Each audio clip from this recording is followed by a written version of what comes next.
अस्सलाम वालेकुम दोस्तों, मैं हूं मोहम्मद वसीम। मेरे YouTube channel learn for earn पे आप सभी को खुश आमदीद। आज मैं फिर से हाज़िर हुआ हूं इन पेज के सबक नंबर 14 के साथ। और आज मैं आपको बताने वाला हूं इन पेज में एप्लीकेशन प्रेफरेंसेस के बारे में। यानी आज हम सीखेंगे कि अगर आप इन पेज के किसी भी हिस्से को अपनी मर्ज़ी से जूम करना चाहते हैं तो वो आप किस तरह से कर सकते हैं। और उसके बाद अगर आप इन पेज में कोई काम कर रहे हैं तो आपका लैपटॉप या पीसी बंद हो जाता है, तो जो आप काम कर रहे हैं वो आपका डिलीट ना हो, उसको आप ऑटोमेटिक 1 मिनट या 2 मिनट बाद अब वो आप चाहते हैं कि वो ऑटोमेटिक ही सेव हो जाए, तो वो आप किस तरह से सेटिंग कर सकते हैं। और इसके अलावा हमारी और भी सेटिंग्स हैं एप्लीकेशन प्रेफरेंसेस में, तो ये आज हम उसमें पढ़ने वाले हैं। तो हम यहाँ पे इन पेज को ओपन कर लेते हैं। और इन पेज को ओपन करने के बाद आज हम पढ़ने वाले हैं एडिट मेन्यू में। यहाँ पे हमारे पास प्रेफरेंसेस में एप्लीकेशन प्रेफरेंसेस के बारे में। एप्लीकेशन प्रेफरेंसेस को आप शॉर्ट की के ज़रिए भी ओपन कर सकते हैं। इसकी शॉर्ट की हमारे पास F11, इसकी Alt प्लस F11 इसकी शॉर्ट की है। आप कीबोर्ड से Alt प्लस F11 प्रेस करके भी इसे ओपन कर सकते हैं। तो जैसे हम उस पर एप्लीकेशन प्रेफरेंसेस पे क्लिक करते हैं तो ये हमारे पास एप्लीकेशन प्रेफरेंसेस का डायलॉग बॉक्स ओपन हो जाता है।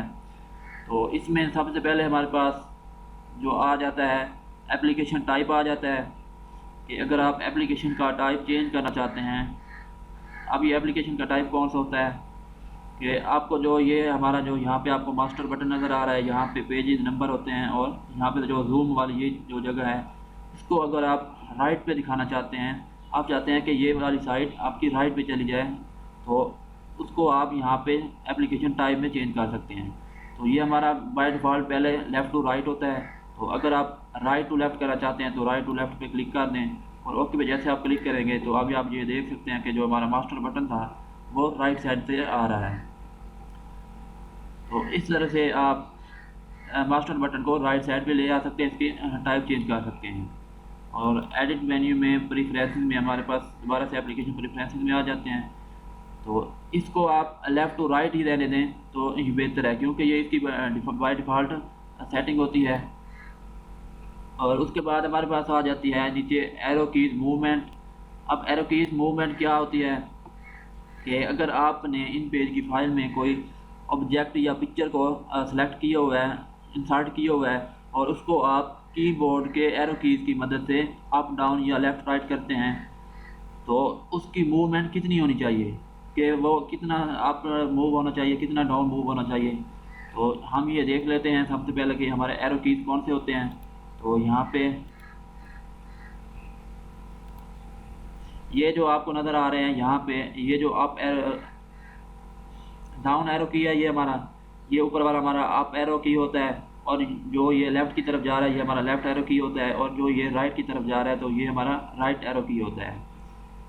जैसे कि आप ये देख रहे हैं कि मैंने ये एक ऑब्जेक्ट इन पेज की फाइल में इंसर्ट किया हुआ है। तो इसको अगर मैं इन एरो कीज़ की मदद से अप डाउन करूँगा तो इसकी मूवमेंट क्या होनी चाहिए कि 1 पॉइंट ये अप डाउन होना चाहिए या उससे ज़्यादा होना चाहिए। तो आप यहाँ पे अगर नोट करें तो मैं यहाँ से अप एरो की मदद से इसको कर रहा हूँ, तो इसकी मूवमेंट आप देख रहे हैं कि ये इसकी मूवमेंट किस तरह से हो रही है। अगर मैं डाउन करूँ तो ये आप देख सकते हैं कि इसकी मूवमेंट 1 पॉइंट हो रही है या उससे ज़्यादा हो रही है। तो इसकी मूवमेंट को अब अगर आप फास्ट करना चाहते हैं, इसकी मूवमेंट को चेंज करना चाहते हैं एरो कीज़ की, तो उसको आप हम एडिट मेन्यू में प्रेफरेंसेस में एप्लीकेशन प्रेफरेंसेस पे क्लिक करेंगे। तो यहाँ पे हमारे पास एरो कीज़ मूवमेंट है। तो यहाँ पे पहले हमारे पास बाय डिफ़ॉल्ट जो इसकी सेटिंग होती है ये हमारे पास 1 mm है। mm का मतलब होता है मिलीमीटर। तो ये 0.1 लगी हुई है। तो इसको अगर आप बढ़ाना चाहते हैं तो यहाँ से आप बढ़ा भी सकते हैं। अगर आप एरो कीज़ की मूवमेंट को हम बढ़ा दें, यहाँ पे मैं कर दूँ 6 पॉइंट, तो ओके पे हम क्लिक करते हैं। अब हम इसे अप डाउन करते हैं तो अब आप देख सकते हैं कि इसकी मूवमेंट कैसे हो रही है। अगर आप राइट करें तो इसकी मूवमेंट आप देख सकते हैं कि इसकी मूवमेंट में चेंजेस हो गई है। तो इस तरह से अगर आप एरो कीज़ की मूवमेंट को चेंज करें तो वो भी आप कर सकते हैं। एप्लीकेशन प्रेफरेंसेस में हम आ जाते हैं, तो यहाँ से आप इसकी मूवमेंट को चेंज कर सकते हैं। मैं आपको रेकमेंड करूँगा कि आप इसको इसकी बाय डिफ़ॉल्ट सेटिंग पे ही रहने दें, 0.1 पे ही रहने दें। उसके बाद यहाँ पे विद कंट्रोल है कि अगर आप कीबोर्ड से कंट्रोल प्रेस करते हुए फिर एरो कीज़ की मदद से इसको अप डाउन करें तो फिर इसकी मूवमेंट क्या होनी चाहिए। तो यहाँ पे इसकी 0.1 इसकी लगी हुई है, ये बहुत ही कम जो लगी हुई है, तो आपने इसको भी ऐसे ही रहने देना है। अगर आप चेंज करना चाहते हैं तो यहाँ से आप अप डाउन के एरो कीज़ की मदद से कर सकते हैं। और चेंजिंग करने के बाद आप ओके पे क्लिक करेंगे तो हमारी इस फाइल में ये चेंजिंग मूवमेंट में चेंजिंग हो जाएगी। अगर हम कंट्रोल को प्रेस करते हुए फिर करें तो ये आप देख सकते हैं इसकी मूवमेंट कितनी बिल्कुल ऐसा से हो रही है। उसके बाद एप्लीकेशन प्रेफरेंसेस को हम यहाँ पे जो ये हमारी स्पेस वाली जगह होती है, ये हमारे पास टूल बार्स के नीचे जो ये हमारी जगह होती है, तो यहाँ पर भी आप डबल क्लिक करके इसको ओपन कर सकते हैं। तो यहाँ पे आप देख सकते हैं कि ये हमारे पास ओपन हो गई है। यहाँ पे हम अगर डबल क्लिक करें तो ये हमारे पास ओपन हो जाता है। तो उसके बाद हमारे पास आ जाता है टेक्स्ट बिलो आ जाता है कि आप टेक्स्ट को कितने साइज़ पे देखना चाहते हैं। तो यहाँ पे इसका बाय डिफ़ॉल्ट होता है 7pt लगा होता है। तो अगर हम यहाँ पे इसे चेंज करते हैं, सबसे पहले मैं आपको टेक्स्ट निकाल के दे देता हूँ। तो ये हमारे पास एक टेक्स्ट मौजूद है। तो इसका साइज़ अगर आप यहाँ पे नोट करें, इसका फ़ॉन्ट साइज़ अगर आप नोट करें तो हमारे पास ये 24pt लगा हुआ है। तो अगर आप एप्लीकेशन प्रेफरेंसेस में टेक्स्ट बिलो का यहाँ पे साइज़ अगर हम 24pt से बढ़ा दें तो जो ये हमारा टेक्स्ट है ये हमें यहाँ पे शो नहीं होगा। अगर मैं आपको यहाँ पे हम यहाँ पे कर देते हैं 25 करने के बाद हम यहाँ पे ओके पे क्लिक करते हैं तो आप देख सकते हैं कि जो हमारा टेक्स्ट था वो यहाँ से हमें नज़र नहीं आ रहा। तो कभी ऐसा हो कि आपको इन पेज में आपका टेक्स्ट नज़र नहीं आ रहा हो तो आप समझ जाएं कि हमारा प्रेफरेंसेस में वो जो इसकी टेक्स्ट बिलो की पीटी थी वो पड़ी हुई है, उसको आप वहाँ से जाकर काम कर सकते हैं। तो आपका ये जो टेक्स्ट था वो नज़र आ जाएगा। हम दोबारा से एप्लीकेशन प्रेफरेंसेस में चले जाते हैं। तो आपको यहाँ पे 7pt ही रखना है। जो हमारा टेक्स्ट का यहाँ पे फ़ॉन्ट साइज़ होता है उससे हमें यहाँ पे आपको कम ही रखना है। अगर आप ज़्यादा करेंगे तो इससे ज़रा आपको टेक्स्ट नज़र नहीं आएगा। तो यहाँ पे आप 7 ही रहने दें तो बेहतर है, क्योंकि ये इसकी बाय डिफ़ॉल्ट सेटिंग होती है। तो इसको 7 ही रहने दें। तो हम यहाँ पे 7 करके फिर ओके पे क्लिक करते हैं तो आप ये देख सकते हैं जो हमारा टेक्स्ट था वो हमें दोबारा से शो हो गया है। उसके बाद हम दोबारा से चले जाते हैं एप्लीकेशन प्रेफरेंसेस में। तो उसके बाद यहाँ पे नीचे हमें शो हो रहा है पिक्चर्स की कमांड ऑप्शन हमें नज़र आ रही है। तो यहाँ पे हमें चेक मार्क नहीं लगा हुआ। तो इसका क्या यूज़ है कि अगर हमारे पास कोई पेज पे पिक्चर इंसर्ट है, कोई ऑब्जेक्ट इंसर्ट है, तो ये जैसे मेरे पास एक ऑब्जेक्ट मैंने लिया हुआ है, पिक्चर बॉक्स लिया हुआ है। तो इसमें हम यहाँ पे हैंड टूल को सेलेक्ट कर लेते हैं और इस पर डबल क्लिक करके हम कोई इमेज ले लेते हैं इसमें। तो कोई सी भी इमेज हम ले लेते हैं, ये इमेज मैं ले लूँगा और ओपन पे हम क्लिक करते हैं तो ये हमारी पिक्चर इसमें इंसर्ट हो गई है। अब उस पिक्चर कमांड का क्या यूज़ है कि एप्लीकेशन प्रेफरेंसेस में यहाँ पे अगर हम इसे चेक मार्क कर देंगे तो यहाँ पे अब हमारी पिक्चर शो हो रही होगी पहले। जब अगर हम इसे चेक मार्क करेंगे तो फिर इसकी ये लोकेशन बताएगा, ये हमें पिक्चर शो नहीं कराएगा। ये इसकी लोकेशन बताएगा कि ये किस फोल्डर में कहाँ किस जगह पे किस नाम से पड़ी है, तो ये इसकी लोकेशन बताएगा। तो आपके सामने हम यहाँ पे इसे चेक मार्क कर देते हैं और ओके पे मैं क्लिक करता हूँ। तो अब आप ये देख सकते हैं कि वो बता रहा है इमेज फाइल जो है वो हमारी सी ड्राइव में यूज़र नाम का फ़ोल्डर है, उसमें डब्ल्यू नाम का फ़ोल्डर है और उसमें पिक्चर्स नाम का एक फ़ोल्डर है, उसमें ये डाउनलोड 1 का इसका नाम है और ये JPG इसकी एक्सटेंशन है। तो ये पिक्चर वहाँ पे पड़ी है। तो जैसे आप पिक्चर्स की कमांड को चेक मार्क करेंगे तो यहाँ पे ये पिक्चर नहीं दिखाएगा, इसकी लोकेशन शो करेगा। तो कभी ऐसा हो कि आपकी पिक्चर नज़र नहीं आ रही हो, उसकी लोकेशन यहाँ पे ये लिखी हुई आ रही हो, तो आप समझ जाएं कि आपके एप्लीकेशन प्रेफरेंसेस में पिक्चर्स का जो ऑप्शन है वो चेक मार्क किया हुआ है। तो वहाँ एप्लीकेशन प्रेफरेंसेस में आप जाके उसको अनचेक कर दें और अनचेक करने के बाद ओके पे क्लिक करें तो आप ये देख सकते हैं कि जो हमारी पिक्चर थी वो हमारे पिक्चर बॉक्स में शो हो गई है हमें। तो इस तरह से आप पिक्चर्स की लोकेशन दिखा सकते हैं। उसके बाद एडिट मेन्यू में हम प्रेफरेंसेस, एप्लीकेशन प्रेफरेंसेस में चले जाते हैं।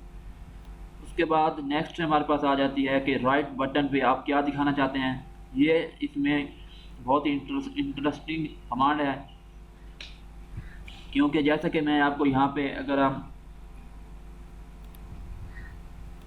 जैसे यहाँ पे मैं किसी भी हिस्से पे राइट क्लिक करूँगा तो ये अब ये हमारे पास जूम आउट है। अब मैं किसी हिस्से पे भी क्लिक करूँगा तो ये हमारे पास जूम इन हो जाएगा। दोबारा हम क्लिक करेंगे तो ये जूम आउट हो जाएगा। तो इसी तरह हम जिस हिस्से पे भी क्लिक करेंगे वो हमारे सामने आ जाएगा, क्योंकि वो जूम इन हो जाएगा। तो जैसे ये आप देख सकते हैं कि मैं यहाँ पे क्लिक कर रहा हूँ तो ये देखें ये जूम हो गया, और दोबारा मैं इस पर क्लिक करूँगा तो ये जूम आउट हो गया।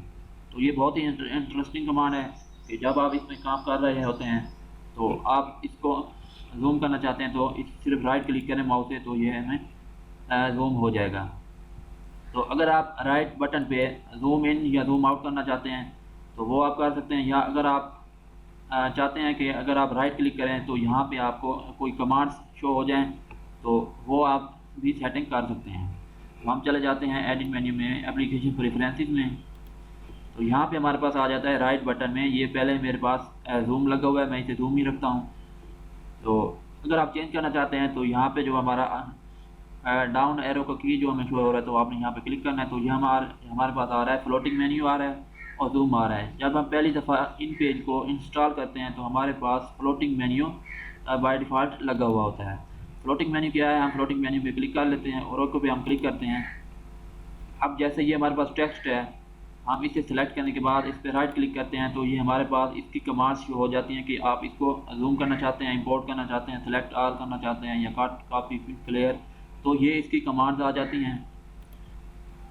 तो अगर आप ये लगाना चाहते हैं तो राइट बटन पे ये लगा सकते हैं, और अगर आप जूम लगाना चाहते हैं तो वो भी आप लगा सकते हैं। एडिट मेन्यू में एप्लीकेशन प्रेफरेंसेस में चले जाते हैं तो यहाँ से आप राइट बटन पे फ्लोटिंग मेन्यू लगाना चाहें तो फ्लोटिंग मेन्यू लगा सकते हैं।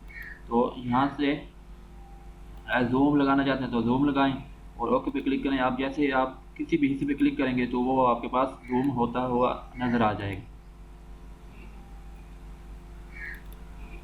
और उसके बाद नीचे हमें ये शो हो रहा है कि जूम कि आप कितना जूम दिखाना चाहते हैं, जूम इन करना चाहते हैं। जब आप राइट क्लिक करें तो कितना जूम हो, तो वो आप यहाँ से हमारे पास पहले बाय डिफ़ॉल्ट लगा हुआ है 100% लगा हुआ है। तो अगर आप बढ़ाना चाहते हैं तो बढ़ा सकते हैं, काम करना चाहते हैं तो कर सकते हैं।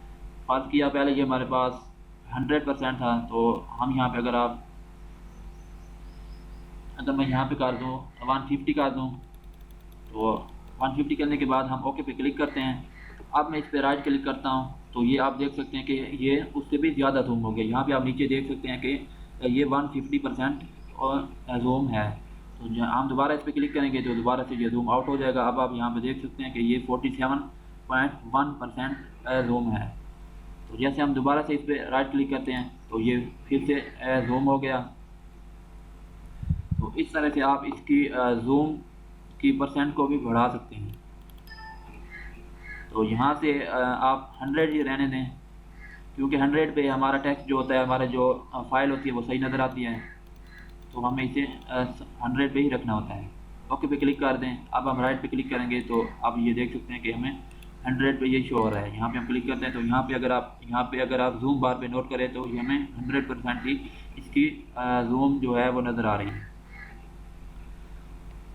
उसके बाद हम एडिट मेन्यू में एप्लीकेशन प्रेफरेंसेस चले जाते हैं। तो उसके बाद हमारे पास आ जाती है गाइड्स, कलर आ जाता है कि अगर आप गाइड्स का कलर चेंज करना चाहते हैं तो यहाँ पे आप मार्जिन यूज़र और यहाँ पे उसका कलर आप चेंज कर सकते हैं। तो यहाँ से अगर आप कोई कलर चेंज करते हैं तो यहाँ पे मैं अगर रेड लगा दूँ, ओके पे हम क्लिक करते हैं और यहाँ पे हम ओके पे क्लिक कर लेते हैं। यहाँ से अगर मैं गाइडलाइन को नीचे ले आऊँ तो यहाँ पे आप देख सकते हैं कि गाइडलाइन का कलर यहाँ पे रेड हो चुका है।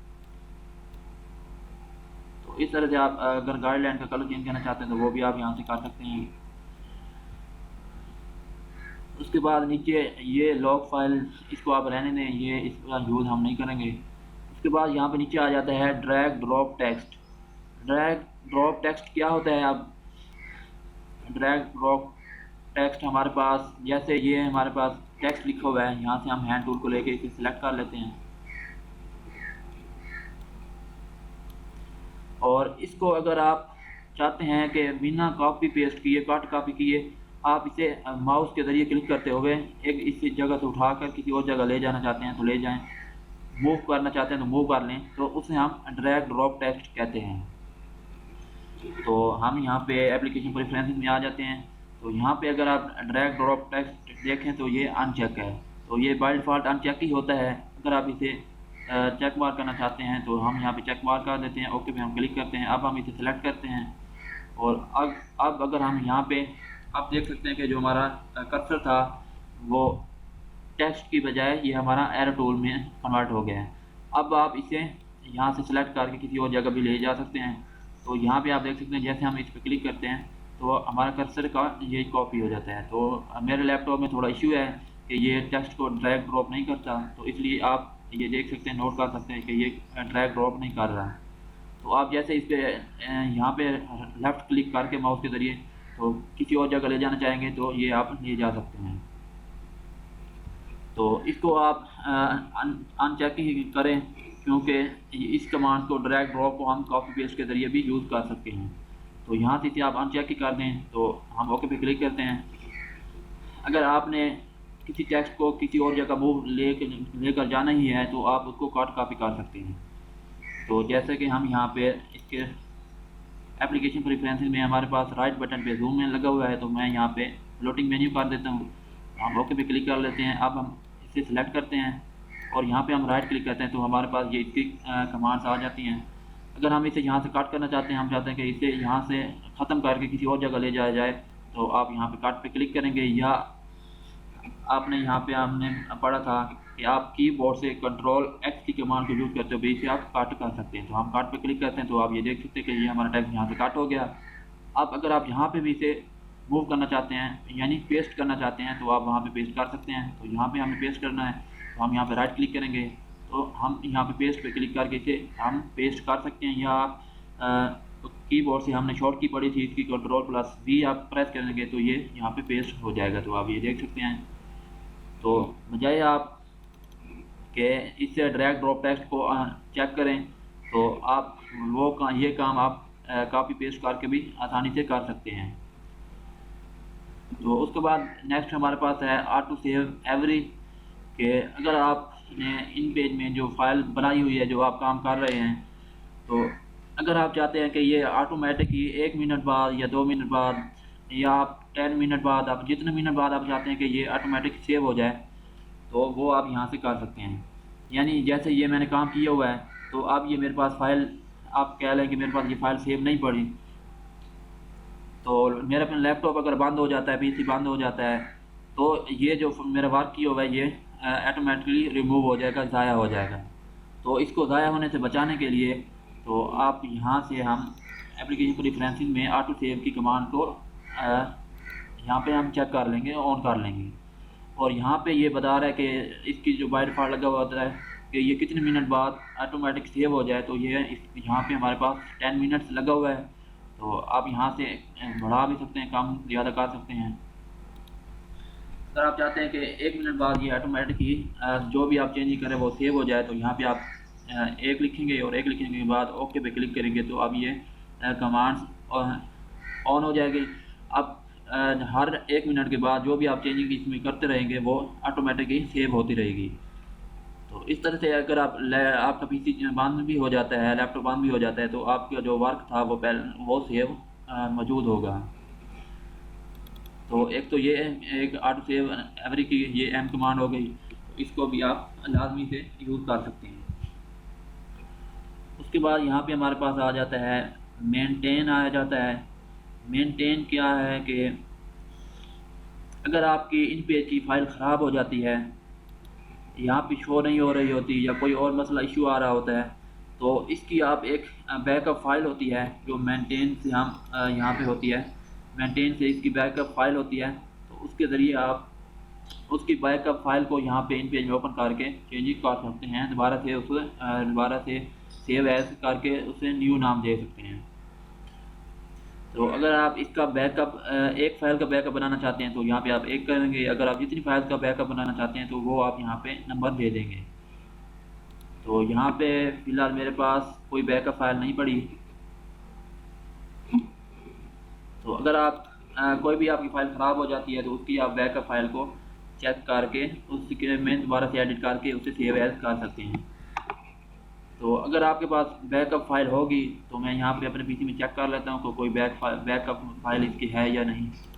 इसकी कोई बैकअप फ़ाइल मुझे नहीं मिल रही, तो कोई इशू आ रहा है, तो आपके पास इन पेज के फ़ोल्डर में वहाँ पे आपकी बैकअप फ़ाइल मौजूद होगी, आप उसको इन पेज में ओपन करके यूज़ कर सकते हैं। इंशाल्लाह मैं आपको बैकअप फ़ाइल का नेक्स्ट लेक्चर में ज़रूर बताऊँगा। तो आपको आज की वीडियो ज़रूर पसंद आई होगी, जिसमें हमने आज सीखा कि आप एप्लीकेशन प्रेफरेंसेस को कैसे यूज़ कर सकते हैं। तो ये था हमारा आज का लेसन। तो इंशाल्लाह नेक्स्ट वीडियो के साथ एक नेक्स्ट क्लास के साथ दोबारा हाज़िर होऊंगा। तब तक के लिए अल्लाह हाफ़िज़। वीडियो देखने का शुक्रिया।